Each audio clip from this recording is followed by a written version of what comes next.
News first channel ವೀಕ್ಷಕರಿಗೆ ಭವಿಷ್ಯ ಈ ದಿನ ಕಾರ್ಯಕ್ರಮಕ್ಕೆ ಸ್ವಾಗತ. ಮೇಷರಾಶಿಯವರಿಗೆ ಈ ದಿವಸ ಅದೃಷ್ಟ ಚೆನ್ನಾಗಿರೋದ್ರಿಂದ ಮಕ್ಕಳ ಸಾಧನೆ ನಿಮಗೆ ಗೌರವವನ್ನು ತರುವಂಥದ್ದು. ಮಕ್ಕಳು ಮಾಡಿದಂತಹ ಯಾವುದೋ ಒಂದು ವಿಶಿಷ್ಟವಾದಂತಹ ಸಾಧನೆ ನಿಮ್ಮ ಗೌರವವನ್ನು ಹೆಚ್ಚು ಮಾಡುತ್ತೆ. ಶಾಸ್ತ್ರ ಸುಪುತ್ರ ಕುಲದೀಪಕಃ ಎಂಬುದಾಗಿ ಹೇಳುತ್ತೆ. ಕೆಲವರಿಗೆ 10 ಜನ ಮಕ್ಕಳಿರ್ತಾರೆ, ಆದರೂ ಕೂಡ ಒಂದಲ್ಲ ಒಂದು ಯೋಚನೆಗಳು. ಒಬ್ಬನೇ ಒಬ್ಬ ಮಗ ಇದ್ದರೂ ಪರವಾಗಿಲ್ಲ, ಅವನು ಉತ್ತಮ ಸಂಸ್ಕಾರವಂತನಾಗಿ ಸಮಾಜದಲ್ಲಿ ತನ್ನನ್ನು ತಾನು ಗುರುತಿಸ್ಕೊಂಡ, ತನ್ನ ಕರ್ತವ್ಯವನ್ನು ಆಯಾ ಸಮಯಕ್ಕೆ ಆಯಾ ವಯಸ್ಸಿಗೆ ಅನುಗುಣವಾಗಿ ಅವನು ಮಾಡಿ ಒಳ್ಳೆಯ ಹೆಸರನ್ನ ತಂದ ಅಂತಂದರೆ ಇಡೀ ಕುಲಕ್ಕೆ ಒಂದು ಗೌರವ ಹೆಚ್ಚಾಗ್ತಕ್ಕಂಥದ್ದಾಗುತ್ತೆ. ಆ ರೀತಿಯ ಯೋಗ ಅಥವಾ ಆ ರೀತಿಯ ಒಂದು ಸಂದರ್ಭ ನಿಮಗೆ ಈ ದಿವಸ ಒದಗಿ ಬಂದಿದೆ. ಸಹೋದ್ಯೋಗಿಗಳಿಂದ ನಿಮಗೆ ಅನುಕೂಲವಾಗ್ತಕ್ಕಂಥದ್ದು, ನಿಮ್ಮ ಕೆಲಸಕ್ಕೋ ಅಥವಾ ಬೇರೆ ಇನ್ಯಾವುದಾದ್ರೂ ನಿಮ್ಮ ಒಂದು ಸಮಸ್ಯೆಗಳಿಗೆ ಪ್ರಶ್ನೆಗಳಿಗೆ ಉತ್ತರ ಸಹೋದ್ಯೋಗಿಗಳಿಂದ ಸಿಕ್ಕುವಂಥದ್ದಾಗುತ್ತೆ. ಮನೆಯವರ ಸಹಕಾರ ಸಹಾಯ ಎಲ್ಲ ವಿಚಾರದಲ್ಲೂ ಕೂಡ ನಿಮಗೆ ಜಯವನ್ನು ತಂದು ಕೊಡ್ತಕ್ಕಂಥದ್ದು. ಈ ರೀತಿ ಎಲ್ಲ ಆಲೋಚನೆ ಮಾಡಿದಾಗ ಈ ದಿವಸ ನಮ್ಮ ಪಾಲಿಗೆ ಚೆನ್ನಾಗಿದೆ ಅನ್ನುವಂಥದ್ದು ಖಾತ್ರಿಯಾಗ್ತಕ್ಕಂಥದ್ದು. ಆರೋಗ್ಯದಲ್ಲಿ ಸಣ್ಣ ಪುಟ್ಟ ವ್ಯತ್ಯಾಸಗಳು, ದಿನನಿತ್ಯದಲ್ಲಿ ಬರತಕ್ಕಂತಹ ಯಾವುದೋ ವ್ಯತ್ಯಾಸಗಳು ಅದು ನಿಮಗೆ ದೊಡ್ಡ ಪ್ರಮಾದ ಅಥವಾ ಸಮಸ್ಯೆ ಅಂತ ಹೇಳಿ ಅನ್ನಿಸದೇ ಇರತಕ್ಕಂಥದ್ದು. ಸಂಬಂಧಿಕರ ಜೊತೆಯಲ್ಲಿ ಆಡ್ತಕ್ಕಂತಹ ಮಾತು ಮನಸ್ತಾಪಕ್ಕೆ ಕಾರಣವಾಗಬಾರ್ದು. ನೀವು ಏನು ಮಾತಾಡಿದರೂ ಕೂಡ ಅವರು ತಪ್ಪಾಗಿ ತಿಳ್ಕೊಂಡ್ರೆ ಅಥವಾ ನಿಮಗೆ ಯಾವುದೋ ಒಂದು ಅನುಕೂಲವಾಯಿತು ಒಳ್ಳೆಯದಾಯಿತು ಅಂತ ಹೇಳಿ ಹೊಟ್ಟೆ ಕಿಚ್ಚಿನಿಂದ ಬೇರೆ ರೀತಿಯಲ್ಲಿ ಹೇಳಿದರೆ ಆ ರೀತಿಯ ಸಮಸ್ಯೆಗಳು ಆಗಬಹುದು. ಅದರ ಬಗ್ಗೆ ಎಚ್ಚರಿಕೆ ಇರಲಿ. ಒಂದು ವೇಳೆ ಆ ರೀತಿ ನಕಾರಾತ್ಮಕವಾಗಿ ಅಥವಾ ಬೇರೆಯ ರೀತಿಯಲ್ಲಿ ಮಾತನಾಡ್ತಕ್ಕಂಥವರ ಅಂತರವನ್ನು ಈ ದಿವಸದ ಮಟ್ಟಿಗೆ ಕಾದುಕೊಂಡ್ರೆ ನಿಮಗೆ ಅವಮಾನವಾಗ್ತಕ್ಕಂಥದ್ದು ಅಥವಾ ಬೇಸರವಾಗ್ತಕ್ಕಂಥದ್ದು ತಪ್ಪುತ್ತೆ ಅಂತ ಹೇಳಬೇಕು. ವ್ಯಾವಹಾರಿಕವಾಗಿಯೂ ಕೂಡ ಈ ದಿವಸ ಲಾಭವನ್ನು ಕಾಣಲಿಕ್ಕೆ ಅವಕಾಶ ಇದೆ.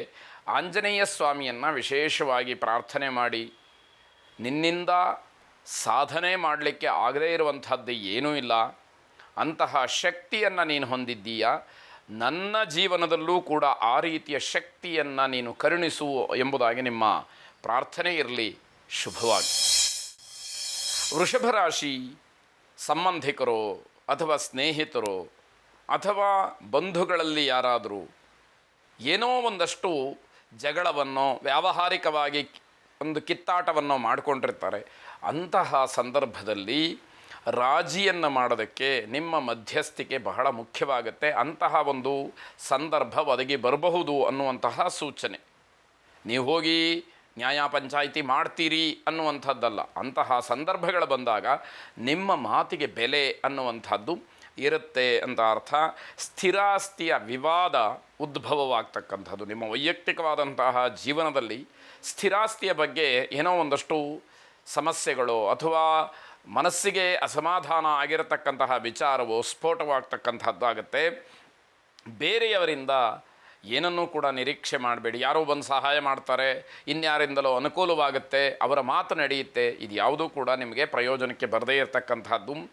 ನಿಮ್ಮ ಗೌರವಕ್ಕೆ ಯಾವುದೇ ಕಾರಣಕ್ಕೂ ಧಕ್ಕೆ ಬರದೇ ಇರೋ ಹಾಗೆ ನೀವು ಗಮನಿಸ್ಕೊಳ್ಬೇಕಾದಂಥದ್ದು ಮುಖ್ಯವಾಗುತ್ತೆ. ಅತಿಥಿಗಳು ಈ ದಿವಸ ಬರುವಂಥದ್ದಿರುತ್ತೆ. ಅತಿಥಿಗಳ ಹತ್ರ ನಿಮ್ಮ ವೈಯಕ್ತಿಕವಾದಂತಹ ವಿಚಾರವನ್ನು ಚರ್ಚೆ ಮಾಡೋದಕ್ಕೆ ಅವಕಾಶಗಳು ಆಗಬಹುದು. ತಾಯಿಯವರ ಆರೋಗ್ಯದ ಬಗ್ಗೆ ಹೆಚ್ಚು ಗಮನ ಕೊಡಿ, ಅದು ನಿಮಗೆ ತುಂಬ ಆತಂಕವನ್ನು ತರತಕ್ಕಂತಹ ಸಂದರ್ಭ. ಕಾರ್ತಿಕೇಯನನ್ನು ಅಂದರೆ ಸುಬ್ರಹ್ಮಣ್ಯ ಸ್ವಾಮಿಯನ್ನು ವಿಶೇಷವಾಗಿ ಪ್ರಾರ್ಥನೆ ಮಾಡಿ. ಶುಭವಾಗಿ. ಮಿಥುನ ರಾಶಿ ಮನೆಯ ವಾತಾವರಣ ಕಲುಷಿತವಾಗಿದೆ. ಮನೆಯಲ್ಲಿ ಸಮಾಧಾನ ಇಲ್ಲ. ಒಬ್ಬರನ್ನು ನೋಡಿದರೆ ಮತ್ತೊಬ್ಬರಿಗೆ ಆಗ್ತಾ ಇಲ್ಲ, ಒಬ್ಬರ ವಿಚಾರ ಮತ್ತೊಬ್ಬರಿಗೆ ಸಮಾಧಾನವನ್ನು ತರ್ತಾ ಇಲ್ಲ ಅನ್ನುವಂಥದ್ದಾಗುತ್ತೆ. ಬೇರೆಯವರ ಅಭಿಪ್ರಾಯಕ್ಕೆ ಅವಕಾಶವನ್ನು ಮಾಡಿಕೊಡಬೇಡಿ. ನಿಮ್ಮ ಮನೆಯಲ್ಲಿ ಏನೋ ಜಗಳ ಇದೆ ಅಂತ ಹೇಳಿ ಅದನ್ನೇ ನಿಮ್ಮ ದೌರ್ಬಲ್ಯ ಅಂತ ತಿಳ್ಕೊಂಡು ಬೇರೆಯವರು ಬಂದು ಏನೋ ಮಾತಾಡುವಂಥದ್ದು, ಅವರು ಅಲ್ಲಿ ಯಾಜಮಾನ್ಯವನ್ನು ವಹಿಸ್ತಕ್ಕಂಥದ್ದು, ಇದಕ್ಕೆ ಅವಕಾಶಗಳು ಬೇಡ. ಮನಃಶಾಂತತೆಯನ್ನು ಕಳ್ಕೊಳ್ತೀರಿ. ಹಾಗಾಗಿ ಮನಸ್ಸಿಗೆ ಶಾಂತಿಯನ್ನು ಕೊಡ್ತಕ್ಕಂತಹ ವಾತಾವರಣವನ್ನು ನೀವು ಸೃಷ್ಟಿ ಮಾಡಬೇಕು. ಮನಸ್ಸಿಗೆ ಸಮಾಧಾನ ಸಿಕ್ಕುವಂತಹ ಸಂದರ್ಭ ಬರಬೇಕು. ಏನೋ ಜಗಳ ಆಗುತ್ತೆ, ಮಾತಿಗೆ ಮಾತು ಬರುತ್ತೆ ಅಂದರೆ ಒಂದು ಸ್ವಲ್ಪ ಹೊತ್ತು ಅಲ್ಲಿ ಜಾಗವನ್ನು ಖಾಲಿ ಮಾಡ್ತಕ್ಕಂಥದ್ದು ಒಳ್ಳೆಯದು. ಜಗಳವನ್ನು ಮಾಡಿ ಅಲ್ಲಿ ಏನೋ ಮನಸ್ಸಿಗೆ ಹಿಂಸೆಯನ್ನು ಪಟ್ಟು ಬೇಸರವನ್ನು ಪಟ್ಕೊಳ್ಳೋದಕ್ಕಿಂತ ನೀವು ಪ್ರತ್ಯೇಕವಾಗಿ ಸ್ವಲ್ಪ ಹೊತ್ತು ಇರುವಂಥದ್ದು ಒಳ್ಳೆಯದಾಗಿರುತ್ತೆ. ಮನೆಯ ವಾತಾವರಣವನ್ನು ಹಾಳು ಮಾಡಬೇಕು ಅಂತಲೇ ಕೆಲವರು ಕಾಯ್ತಾ ಇರ್ತಾರೆ. ಏನೋ ನಿಧಾನವಾಗಿ ಶುರುವಾದಂತಹ ಮಾತಿಗೆ ಇಲ್ಲದೇ ಇರತಕ್ಕಂತಹ ವಿಚಾರಗಳನ್ನು ತಂದು ಜೋಡಿಸಿ ಇನ್ನಷ್ಟು ಮತ್ತಷ್ಟು ಕೆರಳುವ ಹಾಗೆ ಮಾಡ್ತಕ್ಕಂತಹ ಸ್ವಭಾವ ಕೆಲವರಲ್ಲಿ ರಕ್ತಗತವಾಗಿ ಇರುತ್ತೆ. ಇನ್ನು ಕೆಲವರು ಅಭ್ಯಾಸ ಮಾಡಿಕೊಂಡಿರ್ತಾರೆ. ಅಂಥವರು ಈ ರೀತಿಯ ಸಂದರ್ಭಗಳನ್ನು ಬಹಳ ಅಚ್ಚುಕಟ್ಟಾಗಿ ಉಪಯೋಗ ಮಾಡಿಕೊಂಡು ಮನೆಯಲ್ಲಿ ಕಲಹ ಆಗುವ ಹಾಗೆ ಮಾಡ್ತಾರೆ ಎನ್ನುವಂಥದ್ದು. ಅಂಥವರ ಬಗ್ಗೆ ಸ್ವಲ್ಪ ಎಚ್ಚರಿಕೆ ಇರಲಿ. ಪ್ರೇಮಿಗಳಿಗೆ ತೊಂದರೆಯಾಗ್ತಕ್ಕಂತಹ ದಿವಸ. ನಿಮ್ಮ ವಿರೋಧಿಗಳು ನಿಮ್ಮ ವಿಚಾರದಲ್ಲಿ ಇಲ್ಲಸಲ್ಲದ ಟೀಕೆಗಳನ್ನು ಮಾಡ್ತಾರೆ. ಅದು ಸ್ವಭಾವ, ಏನು ಮಾಡೋಕ್ಕಾಗೋದಿಲ್ಲ. ಆದರೆ ಲೋಕಸಮ್ಮತವಾದಂತಹ ಜನಮೆಚ್ಚುವಂತಹ ಸಮಾಜಕ್ಕೆ ಒಳ್ಳೆಯ ಸಂದೇಶವನ್ನು ಕೊಡ್ತಕ್ಕಂತಹ ಕೆಲಸಗಳನ್ನು ನೀವು ಮಾಡ್ತಾ ಇದ್ದರೆ, ಕೈಗೆತ್ತಿಕೊಂಡಿದ್ದರೆ, ಸಂಕಲ್ಪ ಮಾಡಿದರೆ ಯಾವುದೇ ಕಾರಣಕ್ಕೂ ಹಿಂದಕ್ಕೆ ಹೆಜ್ಜೆ ನೆಡ್ತಕ್ಕಂತಹ ಪ್ರಮೇಯ ಬರಬಾರ್ದು ಅನ್ನುವಂಥದ್ದು. ಹೆಚ್ಚು ಆದಾಯ ಸಿಕ್ಕೋದ್ರಿಂದ ವ್ಯಾಪಾರದಲ್ಲಿ ಮುನ್ನಡೆಯನ್ನು ಸಾಧಿಸ್ತಾ ಇದ್ದೀನಿ ಅನ್ನುವಂತಹ ಅನುಭವ ನಿಮಗೆ ಬರುತ್ತೆ. ವೈವಾಹಿಕ ಜೀವನವೂ ಕೂಡ ಸ್ವಲ್ಪ ಮಟ್ಟಿಗೆ ಗೊಂದಲಮಯವಾಗಿರುತ್ತೆ. ಅದನ್ನು ಪರಿಹರಿಸ್ಕೊಳ್ಬೇಕು. ಯಾವುದ್ಯಾವುದೋ ವಿಚಾರಗಳು ಬರುತ್ತೆ. ಯಾವುದಕ್ಕೆ ಮೊದಲ ಆದ್ಯತೆಯನ್ನು ನೀಡಬೇಕು ಅಂತಕ್ಕಂತಹ ಗೊಂದಲ ನಿಮ್ಮನ್ನು ಕಾಡುವಂಥದ್ದಾಗಬಹುದು. ಚಾಮುಂಡೇಶ್ವರಿಯನ್ನು ವಿಶೇಷವಾಗಿ ಪ್ರಾರ್ಥನೆ ಮಾಡಿ. ಶುಭವಾಗಿ. ಕರ್ಕಾಟಕ ರಾಶಿ, ನೀವು ಮಾಡ್ತಕ್ಕಂತಹ ಕೆಲಸ, ಸಾಧನೆ, ಇದರ ಬಗ್ಗೆ ನಿಮಗೆ ಗರ್ವ ಬೇಡ. ನನ್ನ ಕರ್ತವ್ಯವನ್ನು ನಾನು ಮಾಡಿದ್ದೀನಿ ಅಂತಕ್ಕಂತಹ ಒಂದು ಮನೋಭಾವ ನಿಮ್ಮಲ್ಲಿ ಬೆಳೆದರೆ ಬಹಳ ಒಳ್ಳೆಯದಾಗಿರುತ್ತೆ. ಆಲಸ್ಯವನ್ನು ಸ್ವಲ್ಪ ದೂರ ಮಾಡಿಕೊಳ್ಬೇಕಾದಂತಹ ದಿವಸ. ಯಾರನ್ನೂ ಕೂಡ ದ್ವೇಷ ಮಾಡಬೇಡಿ, ಯಾರ ಬಗ್ಗೆಯೂ ಕೂಡ ಕೆಟ್ಟದಾಗಿ ಮಾತಾಡಬೇಡಿ.